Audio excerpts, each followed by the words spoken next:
Warahmatullahi wabarakatuh. Hari ini kita akan membahas materi yang terkait dengan struktur dan fungsi hayati hewan. Nah, sebelumnya kan kita sudah pernah membahas tentang struktur dan fungsi hayati hewan yang bagian 1 ya, yang terkait dengan sistem pencernaan, lalu sistem pernapasan, lalu sistem imun dan sistem ekskresi. Jadi sistem peredaran darah juga ada ya.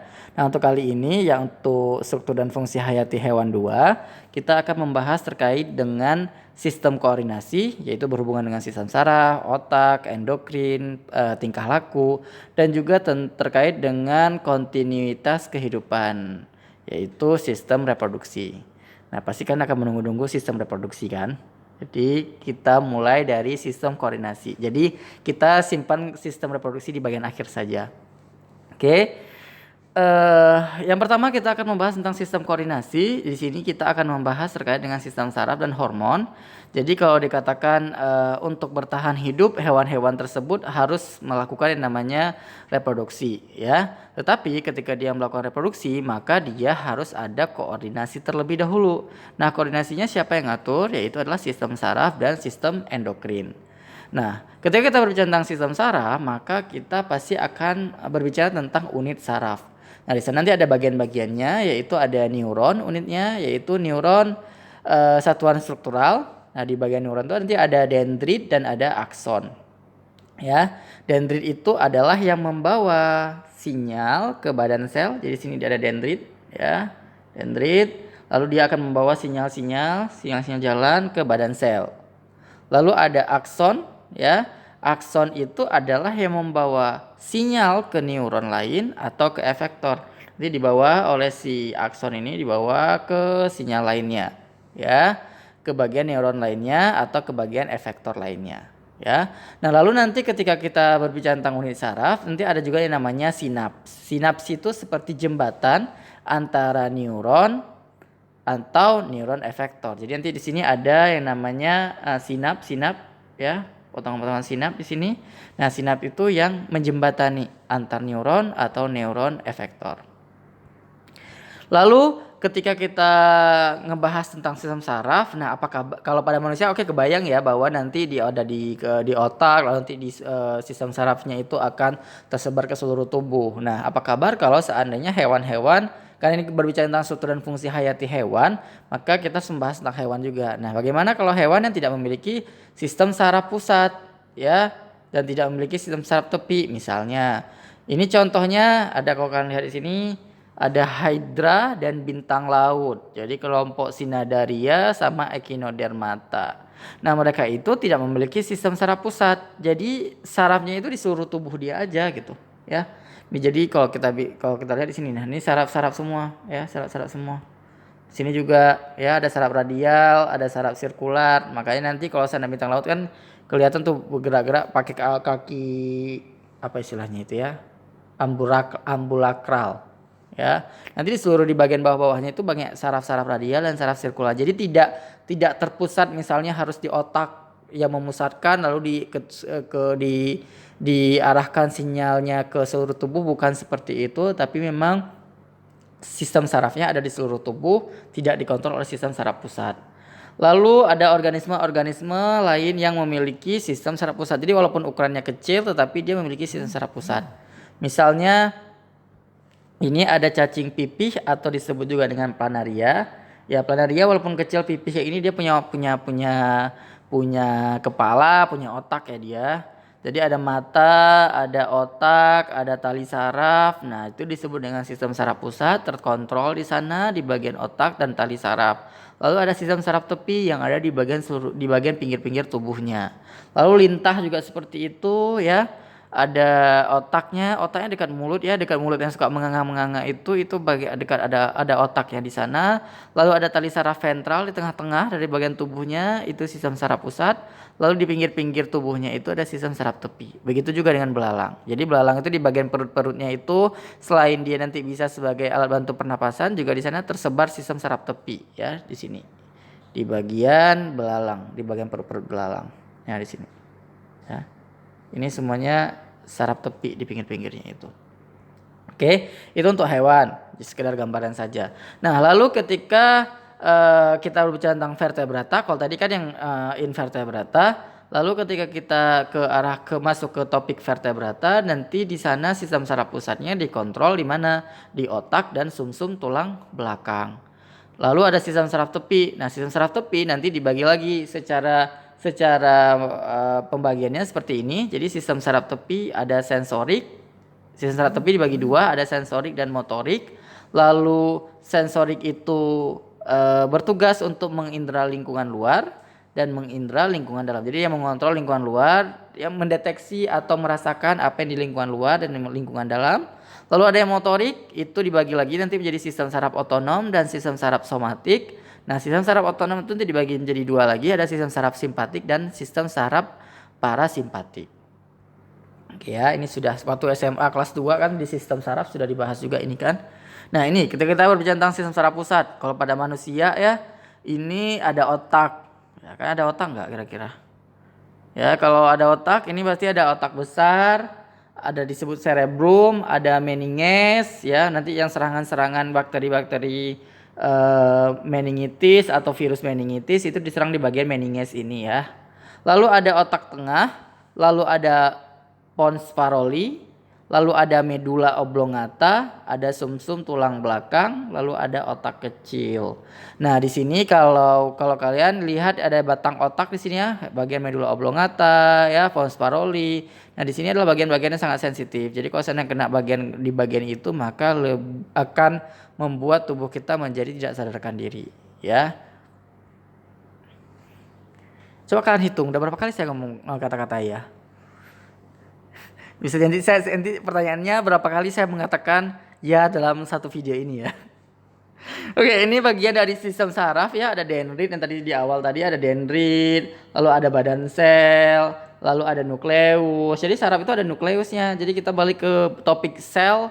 Sel itu poinnya adalah ada nukleus, ada sitoplasma, ya ada membran sel. Nah, setiap sel di tubuh kita itu ada inti selnya. Nah, inti sel misalnya di sistem saraf ada inti sel di bagian saraf ini, nukleus, lalu ada akson, lalu ada selubung mielin, ada sel Schwann, lalu ada nodus Ranvier sama terminal akson. Nah, ini di sini berjalanlah semua arah-arah sinyalnya di seluruh tubuh lalu nanti berlanjut ke bagian sel saraf lainnya. Ini salah satu bagian sel saraf ya. Nah, ini kita berbicara tentang sistem saraf otak pusat, itu adalah satunya otak. Nanti di sini ada fungsi-fungsinya. Kalau kalian lihat di sini ada yang bekerja sebagai sebagai perasa sentuhan dan tekanan, ya. Ntar saya buat ini dulu. Ya, untuk merasakan sentuhan dan tekanan. Jadi kalau kan diraba-raba itu kerasa kayak ada rasa merinding-merinding. Nah, itu berarti bagian otak yang sudah bekerja di bagian ini bagian parietal lobe. Lalu ada yang bertugas untuk merasakan rasa di lidah nanti ya.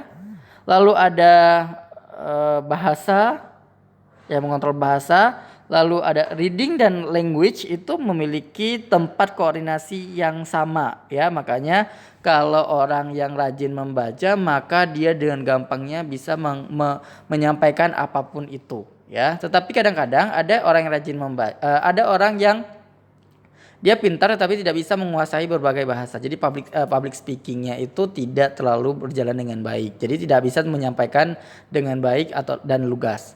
Lalu ada yang mengontrol untuk penglihatan, ada vision di sini. Lalu body awareness, apa istilahnya ini ya? Kesiapan tubuh ketika gerak refleks ya misalnya. Lalu ada koordinasi.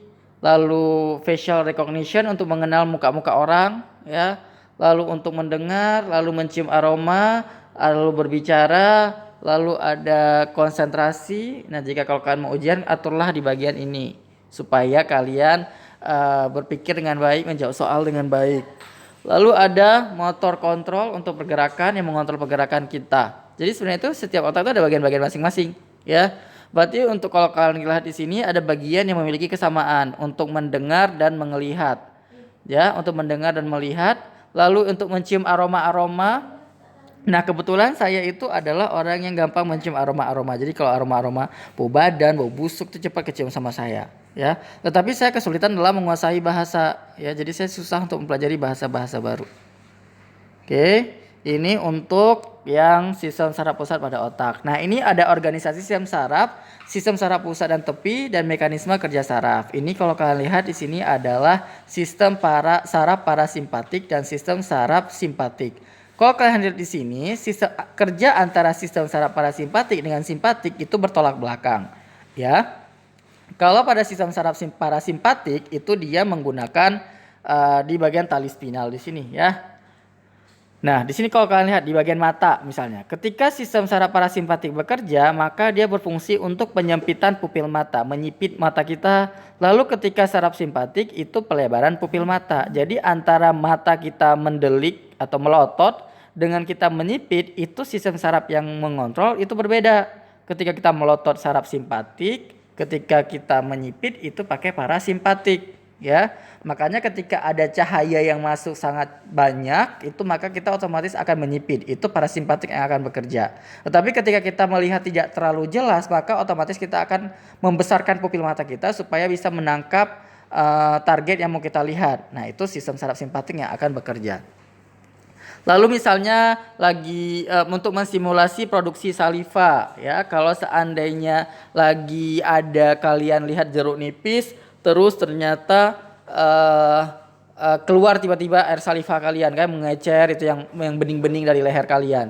Nah, itu karena kerjaan dari parasimpatik, dia menstimulus produksi saliva. Jika ada makanan banyak, maka dia menstimulus. Tetapi ketika tidak ada makanan yang banyak, maka dia akan dihambat kerja dari saraf simpatik.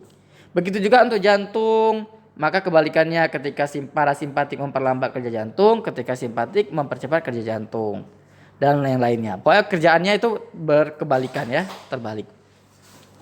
Lalu ini ada hubungan antara sistem saraf simpatik, hormon, dan tingkah laku. Jadi ketika kita melakukan yang namanya ketika ada sinyal, maka nanti akan ada yang namanya hormon yang dikeluarkan, ya. Gimana sih ini ceritanya? Taruh saya harus. Ada namanya hormon. Hormonnya itu namanya adrenalin. Adrenalin itu dikeluarkan oleh kelenjar adrenal, ya, di ginjal berarti, ya. Nah, ketika ada stres atau negatif, stresnya bisa stres negatif dan stres positif, ya.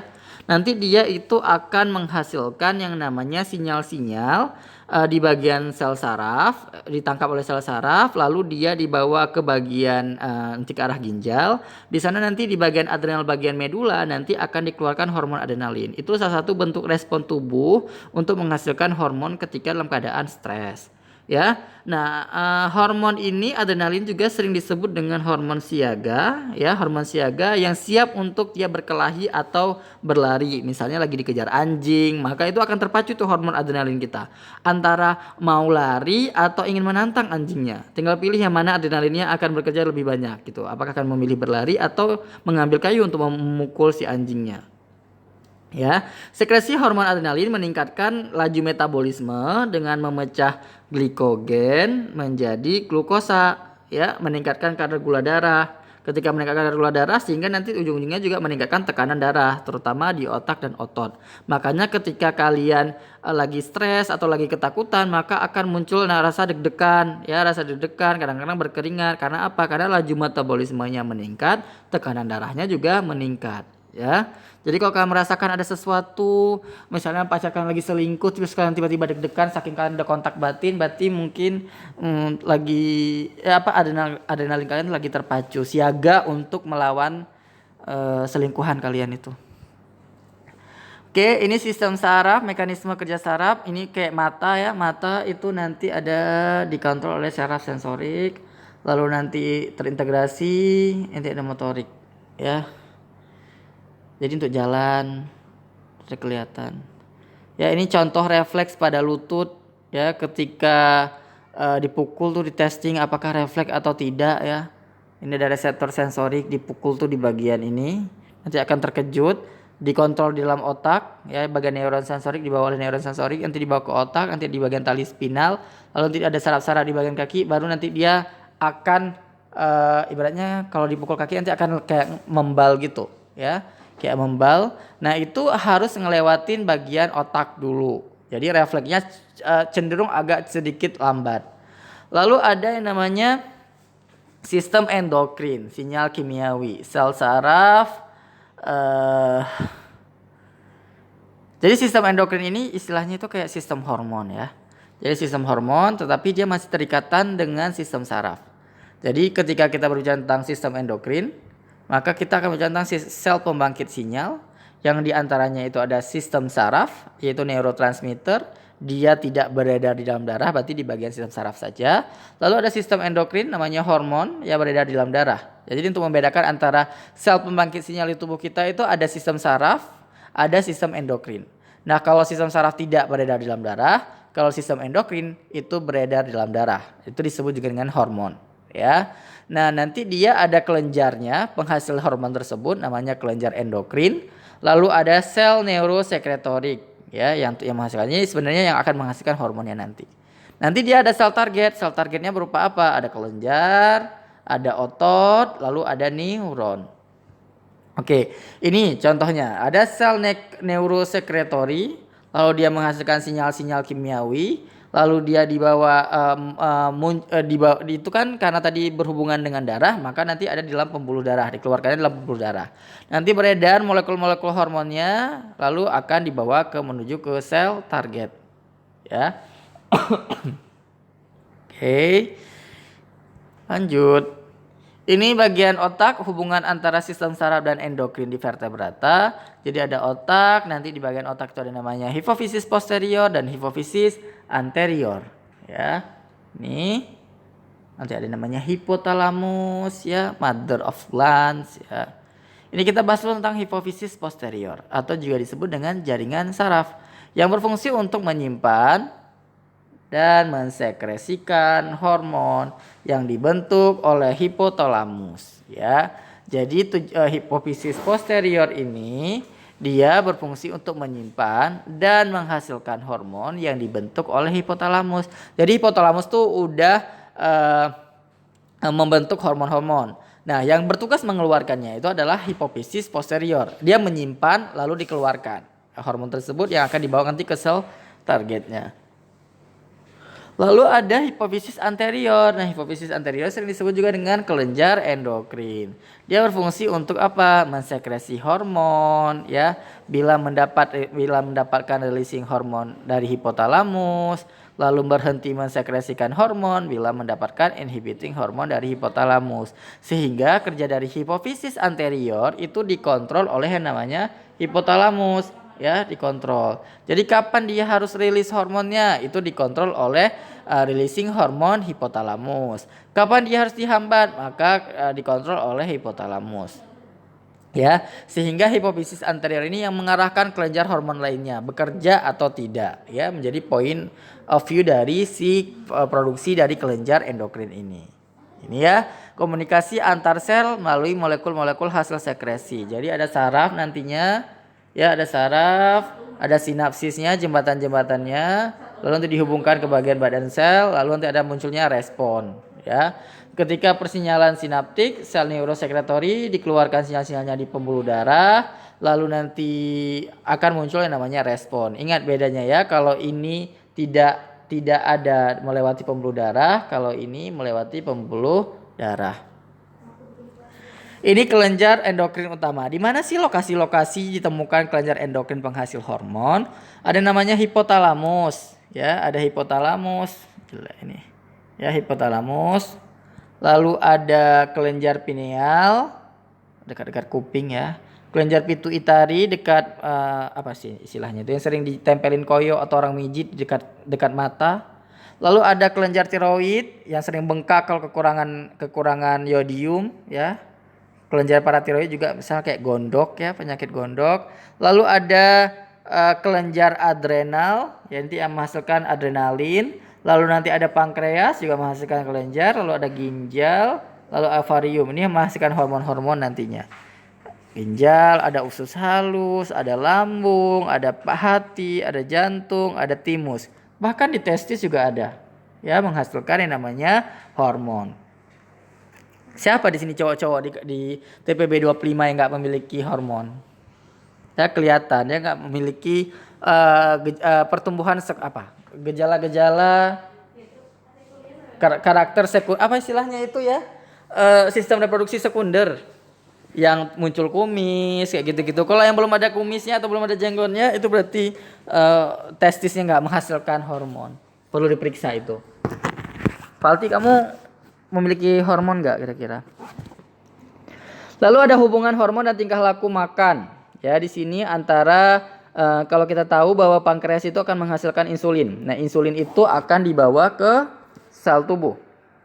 Ya, berfungsi apa? Insulin itu berfungsi untuk metabolisme glukosa, artinya menyerap glukosa yang ada di dalam darah. Sehingga ketika ada insulin, maka nanti kadar glukosanya itu akan rendah, ya. Jadi ketika insulin sudah bekerja, maka nanti kadar glukosa dalam darah itu akan menurun, sehingga otomatis insulin akan berhenti untuk keluar. Jadi stop. Jadi insulin itu dikeluarkan dikontrol oleh apa? Oleh ada atau tidaknya glukosa di dalam darah, tinggi tidaknya glukosa di dalam darah. Itu jikalau pankreas kita masih dalam keadaan baik-baik saja, ya. Bisa jadi nanti glukosa juga bisa disimpan sebagai glikogen di dalam hati jika tidak ada insulin. Tetapi apa kabar jika nanti insulinnya tidak bekerja dengan baik atau pankreas tidak bekerja dengan baik? Nanti itu akan ada kontrol lainnya.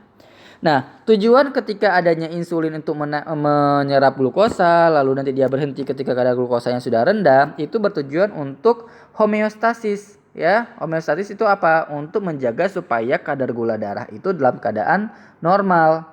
Ya, ketika sudah normal, nanti dia akan kembali seperti biasa. Nanti akan muncul naik turun lagi, menstimulus kadar gula darah setelah makan misalnya. Nanti akan muncul lagi gula darah meningkat, pankreas akan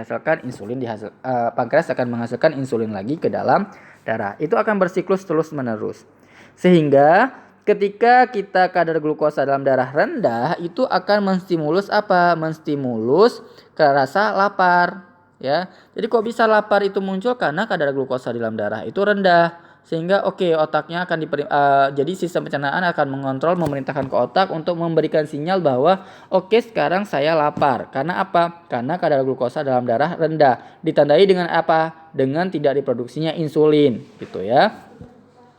Lalu ketika dalam keadaan lapar, maka nanti sel alfa pankreas mensimulasi pelepasan glukagon di dalam darah. Karena tadi kan disimpan di dalam darah kan, di dalam hati kan glukagonnya. Lalu nanti akan dikeluarkan, nanti hati akan bekerja untuk memecah glikogen menjadi glukosa ke dalam darah. Lalu di dalam darah tadi akan muncul lagi yang namanya gula, meningkat lagi, lalu nanti insulin akan dihasilkan kembali. Nah, begitu seterusnya. Jadi kalau dikatakan kenapa bisa ada rasa lapar? Karena kadar gula dalam darah itu rendah. Kenapa bisa kadar gula dalam darah rendah? Karena insulin juga itu ditandai dengan insulin tidak dihasilkan. Ya. Nah, ketika kita berbicara tentang sistem koordinasi, maka kita akan berbicara tentang tingkah laku hewan. Nah, kelakuan hewan ketika berinteraksi dengan lingkungannya itu dipengaruhi oleh beberapa faktor. Ya, salah satunya itu adalah koordinasi dari sistem saraf. Misalnya itu ada klise. Klise itu adalah disebut juga dengan stereotype, innate, atau inherent. Di mana itu pengertiannya adalah konsekuensi dari sistem saraf yang diturunkan secara genetik. Itu dia bersifat tetap dan utuh dan hubungannya dengan stimulus. Lalu ada yang bisa dipelajari atau disebut juga dengan acquired. Tingkah laku ini terbentuk melalui proses belajar sepanjang masa kehidupan. Nah, ini yang sering kita lakukan, yaitu adalah acquired. Dan itu berubah berdasarkan pengalaman dan tidak berhubungan dengan genetik. Kalau yang klise tadi itu berhubungan dengan genetik banget, ya. Kalau yang ini tidak berhubungan dengan genetik. Jadi bisa berubah-ubah seiring dengan aktivitas kita atau kita melihat yang ada di lingkungan. Dan itu tidak berkaitan dengan stimulus tertentu. Ini tingkah laku klise contohnya. Ada taksis, yaitu orientasi keseluruhan organisme menghadapi satu aspek lingkungan yang diarahkan oleh stimulus eksternal. Misalnya karena ada cahaya atau ada gravitasi atau ada bahan kimia. Contohnya adalah ini lebah. Lebah dia ada yang namanya sarang. Dia lebah di sini. Ini ada tanaman-tanaman yang mengelilinginya. Oke. Ini ada lebah yang membuat sarang yang terbang. Sarangnya di mana? Dia akan terbang mengelilingi tanaman. Oke. Lalu ada lebah yang sarangnya di sekeliling ini, lalu dia akan terbang ke tempat yang tidak ada sarang. Jadi ini karena dipengaruhi oleh apa? Karena dipengaruhi oleh faktor cahaya. Jadi kalau lebah itu akan memiliki namanya ketika dia terbang memiliki nama disebut juga dengan tarian lebah. Jadi nggak selamanya ketika ada sarang dan sarangnya itu dikelilingi oleh tanaman berbunga, maka dia akan makan di tanaman itu. Tidak. Jadi dia akan mempengaruhi faktor cahaya matahari, sudut cahaya matahari dengan lokasi sarang. Makanya lebah tidak segampang itu membuat sarang sesuka hati dia. Ya, jadi dia harus memperhatikan sudut cahaya matahari, jarak dengan bunga yang akan dimakan karena itu akan mempengaruhi cara dia terbang. Makanya nanti kalau dulu saya ketika kuliah, ketika ikut olimpiade itu ada disuruh gambar. Jadi jarak antara ada suatu lokasi taman bunga memiliki jarak 200 meter dengan sarang lebah tersebut dengan sudut matahari 45 derajat. Coba gambarkan tarian lebah, bagaimana tarian lebah itu akan terbentuk. Jadi itu dipengaruhi karena itu secara alami, secara genetik itu dipengaruhi oleh lingkungan, tetapi itu stimulusnya itu memang sudah ada. Ya, stimulusnya sudah ada. Jadi jika dia memperhatikan sudut cahaya matahari, lokasinya gimana, dia akan membentuk gerakan pola yang sesuai. Ini ada refleks yang tadi dipukul di bagian kaki, maka kita akan refleks. Jadi ya itu yang tingkah laku klise yang sering dicontohkan. Lalu ini yang tingkah laku yang dipelajari, bagaimana kita belajar, ya belajar melihat sesuatu, belajarnya bisa dari macam-macam, bisa secara audio, bisa secara visual atau audio visual, gitu ya. Lalu ada reasoning itu kemampuan merespon situasi baru tanpa pengalaman sebelumnya. Karena ini biasanya respon secara misalnya ini contohnya pada siapa sih namanya ini, simpanse ya. Simpanse dia di kayak mamanya cuma ngeliatin doang ya, anaknya suruh ngambil apa gitu di air. Dia kan nggak pernah melihat contohnya, maka itu secara alami terbentuk untuk dia merespon situasi yang baru. Jadi sebenarnya manusia itu dan hewan-hewan tertentu, hewan-hewan itu sudah memiliki kemampuan untuk reasoning. Jadi kemampuan merespon sesuatu yang baru tanpa pengalaman sebelumnya. Ya, jadi kalau kalian bilang, Pak kami kan nggak pernah tahu yang ini, tapi itu secara alami kita sudah punya merespon untuk itu. Ya. Lalu ada kemampuan mengingat dan memilih alternatif, lalu ada inovasi, lalu ada yang bertujuan untuk problem solving. Oke. Ini selesai untuk kita yang berbicara terkait dengan sistem koordinasi. Lalu kita akan berbicara tentang yang namanya sistem reproduksi, ya. Ini ada sistem reproduksi secara aseksual, ya, kadal gurun ini berbuat di tengah jalan dia ya. Partenogenesis kadal gurun berbuat ya. Lalu ada visi anemon membelah itu ya, melebur. Lalu ada bertunas hydra. Lalu ada fragmentasi, regenerasi pada bintang laut. Jadi kita potong-potong, misalnya ada bintang laut ada 6 kakinya, kita pretelin 6-nya, jadi nanti akan terbentuk 6 individu baru.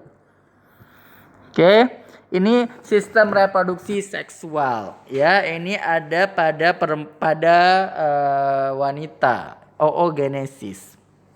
Ya, jadi pada oogenesis itu adalah pembentukan ovum, ya, sel ovum, sel telur. Nah, ketika embrio oosit primer yang dorman. Jadi sebenarnya cewek itu ketika dia dalam embrio, berarti apa? Dalam janin, ketika masih berada dalam bentuk janin atau embrio, dia sudah dihibahi. Dihibahi adalah sel telurnya. Memang pada saat itu adalah oositnya itu masih dalam keadaan dorman. Lalu ketika pubertas itu dalam satu siklus oosit primer akan menyelesaikan meiosis 1. Meiosis 1 yang seperti ini ya. Nah, nanti dia akan berkembang di sana, akan menghasilkan apa? Akan menghasilkan oosit sekunder. Jadi di sini tahapannya lalu akan menghasilkan oosit sekunder. Lalu itu akan dilepaskan juga saat ovulasi. Oosit sekunder itu ovulasi tahu ya, mau kawin-kawin gitu loh. Lalu ada badan kutub 1. Lalu setelah itu akan berlanjut di meiosis 2. Ketika di meiosis 2 itu akan distimulasi oleh adanya sperma. Sperma itu akan menembus dinding oosit sekunder, ya, lalu akan menghasilkan telur ovum yang dan badan kutub 2. Jadi tadi ada oosit sekunder, lalu dilanjutkan dengan adanya pancingan dari sperma menembus, lalu akan menghasilkan sel telur dan badan kutub 2. Ya, jadi untuk mengkawin-kawin kayak gitu. Nah, ketika kita berbicara tentang sel telur, maka kita akan berbicara tentang yang namanya siklus menstruasi. Ketika menstruasi itu akan dipengaruhi oleh yang namanya hipotalamus, ya. Hipotalamus itu akan mengontrol hipofisis anterior, ya. Jadi hipotalamus itu dihambat oleh adanya hormon disebut juga dengan estrogen dan progesteron, ya, dan distimulasi oleh kadar estrogen yang tinggi. Jadi nanti ada yang ngontrol hipotalamus itu kapan mengaktifkan hipofisis anterior itu ketika ada hormon yang namanya estrogen dan progesteron. Lalu nanti hipofisis anterior itu akan menghasilkan FSH dan LH. Apa itu FSH dan LH? FSH itu adalah follicle stimulating hormone dan LH itu adalah luteinizing hormone. Ya, itu adalah hormon-hormon untuk pembentukan telur itu. Ya. Lalu di tahapan kedua, ketika kondisi hormon FSH dan LH di dalam darah meningkat, maka nanti di sana adalah yang disebut dengan puncak konsentrasi yang menyebabkan terjadinya ovulasi dan pembentukan korpus luteum. Korpus luteum itu yang membungkus sel telur sehingga susah untuk ditembus oleh sel sperma, ya.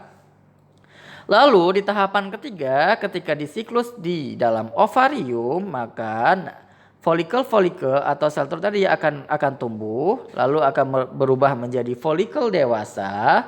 Ini disebut juga dengan masa praovulasi.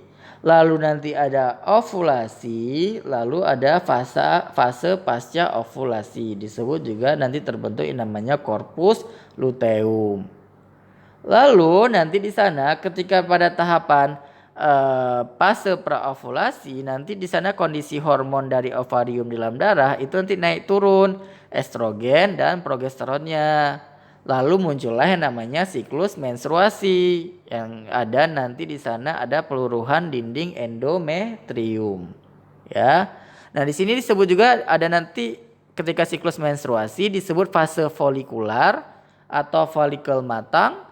Di sana nanti akan muncul menstruasi, endometrium luruh, ya, karena di sana tidak dibuahi. Itu terjadi pada hari pertama, hari ke-1 hingga hari ke-5. Lalu ada fase ovulasi, ovarium akan melepaskan oosit sekunder pada hari ke-6 hingga ke-14. Lalu ada fase luteal, korpus luteum terbentuk, endometrium menebal dan glandural.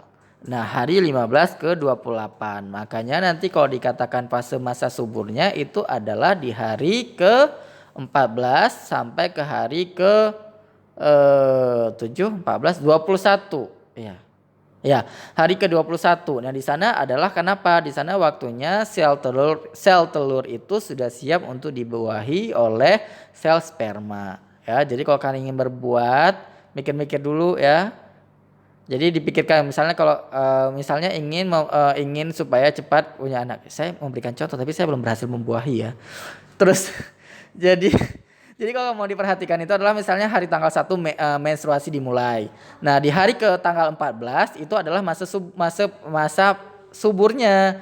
Jadi kalau di masa suburnya itu tanggal 14 sampai tanggal 21. Dan di sana nanti ada pertimbangan untuk mendapatkan anak laki-laki atau anak perempuan. Itu ada perhitungannya kalau dokter SPOG dia bisa memprediksikan di mana posisi waktu kapan dia harus berhubungan.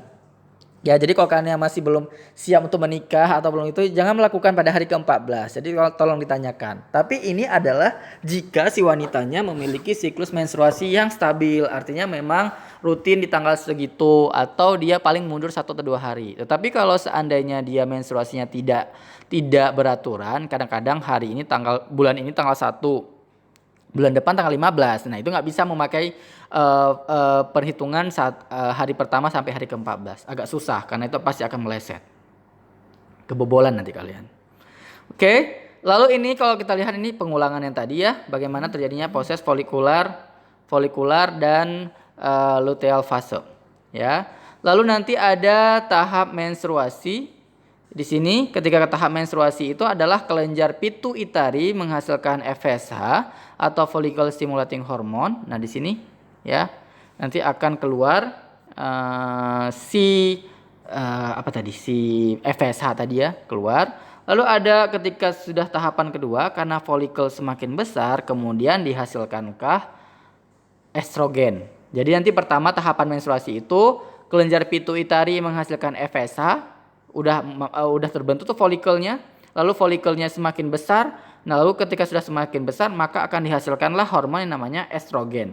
Nah, estrogen tadi yang berfungsi untuk menebalkan dinding endometrium rahim supaya apa? Supaya proses penempelan bisa dengan sangat baik gitu, nggak gampang luruh. Gitu ya. Itu tahap menstruasi. Nah, karena tidak dibuahi maka di sana nanti akan terjadinya peluruhan dinding endometrium. Maka nanti berdarah-darah lah itu semuanya.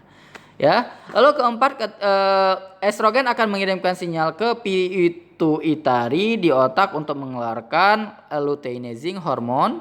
Lalu masuk ke tahapan 5, luteinizing hormon akan menghancurkan folikel sehingga sel telur akan keluar dan akan ditransfer ke tuba falopi. Lalu yang keenam, folikel akan berubah menjadi korpus luteum. Korpus luteum akan menghasilkan hormon progesteron. Progesteron akan menjaga ketebalan dinding rahim dan mengirim sinyal agar FSH tidak dihasilkan untuk persiapan fertilisasi. Ya, jadi ketika sudah progesteron sudah menjaga ketebalan rahim, maka FSH jangan keluarin dulu, stop dulu, jangan produksi dulu, ya, jangan produksi folikel baru dulu. Karena untuk yang ini, telur yang sudah jadi ini harus disiapkan dulu untuk fertilisasi. Ketika tidak ada fertilisasi, baru dari situ progesteron menurun dan FSH akan dihasilkan kembali sehingga dinding rahim itu tadi akan luruh. Itu adalah terjadinya menstruasi. Oke. Kalau tadi untuk yang menstruasi untuk perempuan, untuk wanita, nah ini untuk yang cowok ya, untuk yang laki-laki itu yang jantan itu adalah spermatogenesis, proses pembentukan sperma. Kalau pada cowok itu tidak seribet yang cewek. Kalau cewek itu kan karena tadi saya bilang ketika dalam bentuk janin dia sudah ada template-nya, oosit yang masih dalam keadaan dorman. Sehingga jumlahnya sudah ada dalam kontrak. Jadi kalau seandainya dia dapat hibahnya 4 juta sel telur, maka itu akan ada masa akan masa habis. Sedangkan pada cowok itu akan dibentuk terus-menerus ya, akan dibentuk terus-menerus proses namanya spermatogenesis ya. Nanti di sini ada di bagian tubulus seminiferus, nanti ada bagian epididymis, lalu ada testis, nanti akan berubah di sana. Jadi terjadinya di bagian testis ya.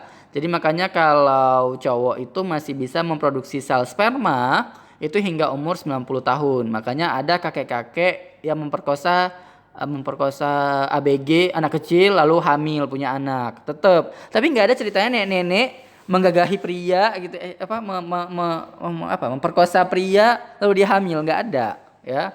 Yang kemarin itu hamil itu cuma bohong belaka itu ya, untuk mencari sensasi. Oke. Lalu sebentar, ini banyak WA yang masuk, nanti terbaca lagi WA saya. Nah, ini alat reproduksi pria. Tapi ini nggak terlihat nyata ya. Ini hanya secara ilustrasi. Nanti kalau secara nyata itu vulgar. Jadi ketika cowok itu ada namanya kandung kemih ya. Ada kandung kemih untuk nampungin kencing, lalu ada tulang panggul ya. Lalu ada vas deferentia, lalu ada uretra, lalu ada penis, ya. Uretra itu dalam penis. Lalu ada testis, lalu ada epididymis, lalu ada skrotum pembungkusnya, ya. Falti, testis kamu dibungkus skrotum atau gantung-gantung testisnya aja, nggak pakai skrotum. Si Falti terus yang kena. Oh, ganti. Siapa temannya? Oh, si Nathanael. Lalu ada vesicula seminalis untuk menghasilkan semen ya. Lalu ada kelenjar prostat, lalu ada kelenjar bulbo-uretral, lalu ada rektum ya.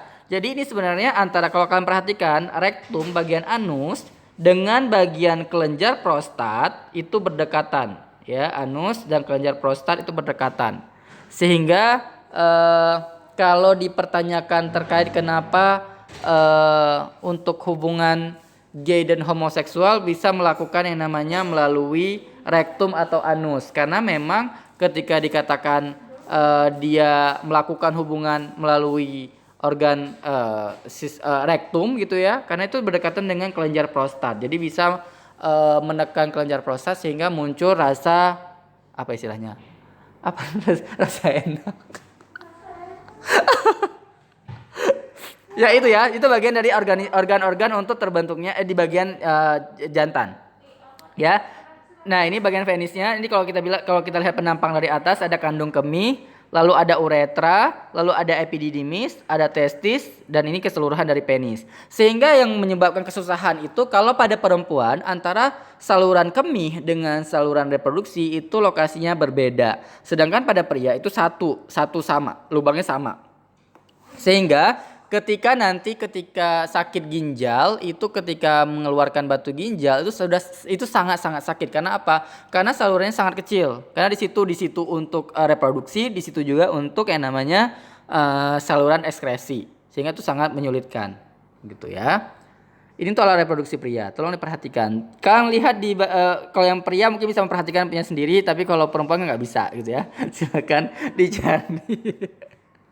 Oke, ini gimana proses fertilisasi. Sperma itu akan mendekati telur. Oke. Lalu dia akan menghasilkan yang namanya enzim dari akrosom di bagian kepala. Jadi kalau kalian lihat morfologi dari sperma, ini ada sperma. Bagian kepala, ujung kepala itu namanya ada akrosom ya. Di bagian akrosom itu nanti dia akan menghasilkan enzim. Enzim itu yang berfungsi untuk apa? Untuk menghancurkan lapisan gel sel telur. Ya. Jadi nih, ketika dia enzim dikeluarkan nanti akan dihancurkan protein-protein yang di permukaan sel telur. Oke, nanti di sel telur itu nanti kan ada zona pellucida, ada membran plasma, ada membran vitelin ya. Itu nanti di sana akan ditembus dengan adanya enzim yang dikeluarkan dari kepala sperma, yaitu di bagian akrosom. Ya, protein di kepala sperma itu akan berdekatan dengan reseptor telur, jadi akan match di sana. Ini akan match. Lalu nanti baru dia plasma membran sel sperma dan sel telur menyatu dia, ya, menyatu seperti ini. Udah mulai cocok karena prinsip enzim itu harus ada kecocokan dengan reseptornya. Ya, dengan sisi aktifnya. Ketika sudah cocok, maka dia akan masuk di sana. Inti sel sperma masuk ke dalam sitoplasma sel telur, lalu akan pembentukan selubung untuk fertilisasi. Nah, sehingga ketika sudah masuk, maka bagian zona pellucida dan bagian protein reseptor di bagian permukaan sel telur itu akan menutup. Sehingga sel sperma lain yang belum bisa masuk, belum cocok dengan reseptor di telur itu tidak akan bisa masuk lagi. Sehingga proses kompetisi di sini itu sudah selesai. Artinya sel sperma yang berhasil duluan mengeluarkan enzim dan cocok dengan reseptor di telur itu akan melakukan yang namanya proses tahap fertilisasi. Jadi langsung berlanjut, sedangkan yang lain harus menyerah di tengah jalan. Lalu sel sperma yang menyerah di tengah jalan itu jadi apa? Itu akan mengalami namanya degradasi, akan menjadi protein, gitu ya. Nah, sampai di sini untuk pertemuan kita tentang sistem koordinasi dan sistem reproduksi selesai. Jadi jika ingin kalian tanyakan, silahkan tanyakan. Saya pastikan kalian akan menanyakan terkait dengan sistem reproduksi. Silahkan tanyakan apapun itu sesuka hati kalian, asal berhubungan dengan sistem koordinasi dengan sistem reproduksi. Iya, itu untuk belajar juga. Nah, saya aja yang sudah belajar yang seperti ini belum bisa saya praktekkan, belum bisa saya membuahi, ya. Masih hanya pintar teori doang, belum bisa mempraktekkan dengan sempurna. Oke, untuk pertemuan hari ini sampai di sini saja. Saya akhiri. Assalamualaikum warahmatullahi wabarakatuh.